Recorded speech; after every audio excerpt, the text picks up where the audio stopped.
Okay, in this video, we're going to look at another related rates problem that uses this same body surface area formula that we looked at in the last video. So I didn't include all the description of what this formula is, but it's used to estimate body surface area in square meters. It said that in the last video, if we know a person's weight in kilograms and height in centimeters. All right, so the difference between this problem and the last one we looked at is that we have all three things changing here. The person is 180 centimeters tall and is shrinking in height and 90 kilograms weight and is gaining weight. So we've got all three things changing. We're going to organize everything in a chart here, just like we've done for all of these related rates problems. Helps you keep everything straight. So we've got the surface area at a particular time. We don't know that. We may or may not need to know that. We're supposed to find the rate at which the body surface area is changing. So I'm going to label that here in my chart. We've got some information given about weight. W is the next variable in our formula here. So the person weighs 90 kilograms and is gaining weight at a rate of 1 kilogram per year. So that's a +1 rate of change. I need to put the plus there. And then height. So the person is 180 centimeters tall and is shrinking at a rate of 0.5 centimeters per year. So since their height is getting smaller, that's a negative rate of change, 0.5.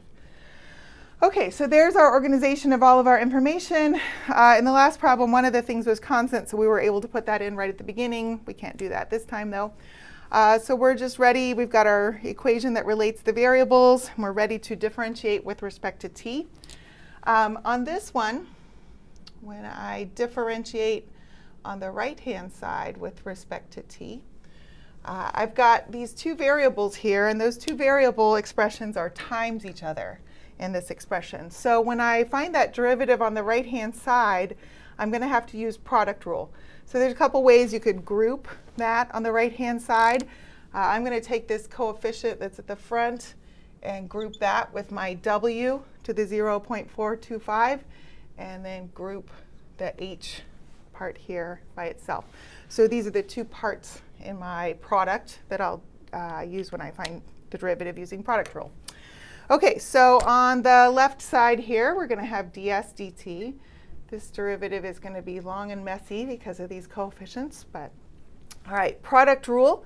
So I'm going to find the derivative of this first expression. So I just have a constant times variable to a constant power. So that's the bring down the exponent, subtract 1 rule. Remember, when I do this derivative, though, I'm going to need to do chain rule, 7, 1, 8, 4. And then I'm going to bring down the exponent times 0.425 times w to the 0.425 minus 1 will be negative 0.575. And then I've taken the derivative of something involving w here. I'm differentiating with respect to t. So I have times my rate, my dw dt there. All right, so all of that is from the derivative of my first group here for product rule. So I have the derivative of the first part times the second part. So times just h to the 0.725. And then for product rule, I'll have plus that whole first group, 0.007184 times w to the 0.425. So my product rule here, I've got the derivative of the first part times the second plus the first part.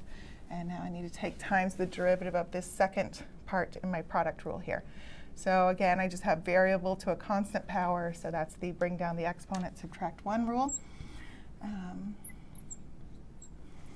H to the, all right, so when I take 0.725 minus 1, I will get a negative exponent, negative 0.275275.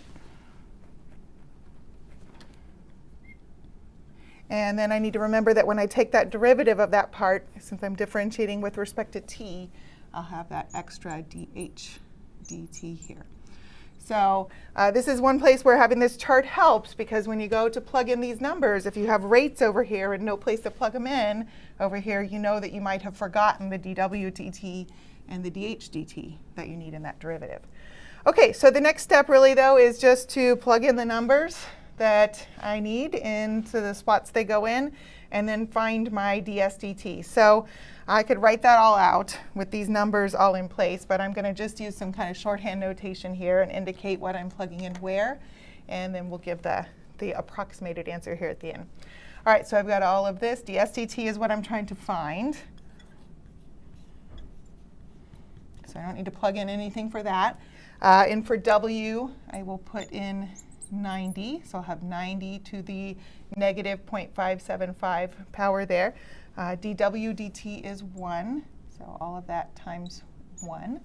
My h is 180.